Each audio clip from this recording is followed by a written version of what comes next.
आज आप 17 साल के हो और पता नहीं चलेगा कब आप 17 से 25 साल के हो जाओगे, बेरोजगार, जीवन निकल जाएगा। फिर आप बोलोगे किस्मत में नहीं था मेरी। धूप में खड़े होगे, कहीं मजदूरी वाले काम कर रहे होगे, ऐसे माथा सिकुड़ के, इस तरह से सर पे बहुत सारी ईंटें रख के मजदूरी वाले काम कर रहे होगे, और उसमें कोई बेइज्जती की बात नहीं है, इज्जत की बात है। आप में से कई ऐसे बच्चे होंगे जिनके पिताजी ये काम करते होंगे, पर शायद उनको मौके नहीं मिले जीवन में अपने जीवन को और बेहतर बनाने के। आपको मौका मिला है कि आप अपने जीवन को आर्थिक रूप से और बेहतर बनाओ और इस तरह के मजदूर लोगों की मदद करो। जो आपके पास सबसे बड़ी धनराशि है जिसको आप खर्च नहीं भी करना चाहोगे और वो खर्च होती जाएगी, वो है समय। कितना भी कोशिश कर लो, आप किसी भी तिजोरी में बंद कर लो, ये समय ऐसी चीज है ना, बहुत तेजी से अपने हाथ से निकलता जाएगा। और फिर वो समय आ जाएगा जिस दिन आप धूप में एक मजदूरी वाला काम कर रहे होगे, इस तरह से भाव से कोड़ के धूप में घूम रहे होगे। ये जो आपकी माथों की लकीरें सिकुड़ने वाली है ना, इन माथों की लकीरों को बदलने के लिए ना किस्मत का काम नहीं होता, मेहनत का काम होता है। जिंदगी के 3-4 साल आपको घिस के मेहनत करनी होगी। इतनी मेहनत करोगे ना, इतनी मेहनत करो ना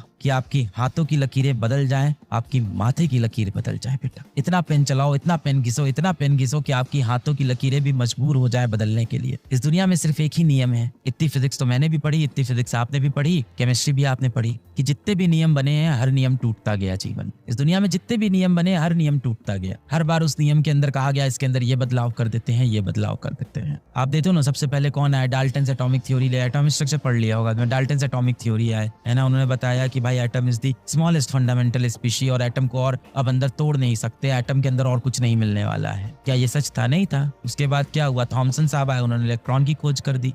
रदरफोर्ड आए, alpha particle scattering experiment, atom का मॉडल भी दे दिया कि भाई देखो एटम ऐसा दिखता होगा। क्या वो मॉडल क्या हुआ? चला? नहीं चला, वो मॉडल रिजेक्ट हो गया। फिर क्या हुआ? नील बोहर साहब आ गए, उन्होंने कहा भाई ये मॉडल तो गलत था, आप ऐसा करो कि मॉडल जो एटम का है वो हम बना के आपको दे रहे हैं। इस रदरफोर्ड के मॉडल और बोहर के मॉडल में थोड़ा सा ही अंतर था, इतनी फिजिक्स में नहीं घुसते हैं। फिर बोहर का मॉडल चलता रहा, बहुत टाइम सक्सेसफुल रहा, फिर वो भी फ्लॉप हो गया। फिर बोला गया भैया कि क्वांटम मैकेनिकल मॉडल है वो सक्सेसफुल है। तो इस दुनिया में एक ही चीज कंफर्म है, इस दुनिया में सिर्फ एक ही नियम है कि इस दुनिया का कोई भी नियम ऐसा नहीं है जो तोड़ा नहीं जा सकता। तो यदि ये बात सत्य भी है कि हमारी किस्मत की लकीरें हाथों में है तो उनको बदला जा सकता हो। बुरा नहीं मानना, आप हो सकता हो मैं भी हुआ हूँ, आप किसी गरीब घर में पैदा हुए हो, इसमें आपकी कोई गलती नहीं। मैं भी एक गरीब घर में पैदा हुआ, इसमें मेरी कोई गलती नहीं। पर यदि मैं उस गरीब घर में उस गरीबी के साथ ही मर जाऊंगा तो वहां मेरी गलती है। मैंने जीवन में कुछ नहीं किया। जिन माँ बाप ने मुझे उंगली पकड़ के चलना सिखाया, जिस माँ बाप ने मेरे लिए सब कुछ किया, बुढ़ापे में मैं उनको वो सुख नहीं दे पाया। आप नहीं चाहते बेटा कि जिस दिन आप 25 साल के 26 साल के हो उस टाइम आपकी माताश्री अच्छे कपड़े पहने, उस दिन आपकी माताश्री एक अच्छी गाड़ी से चले, अच्छे सुख सुविधा उनको मिले,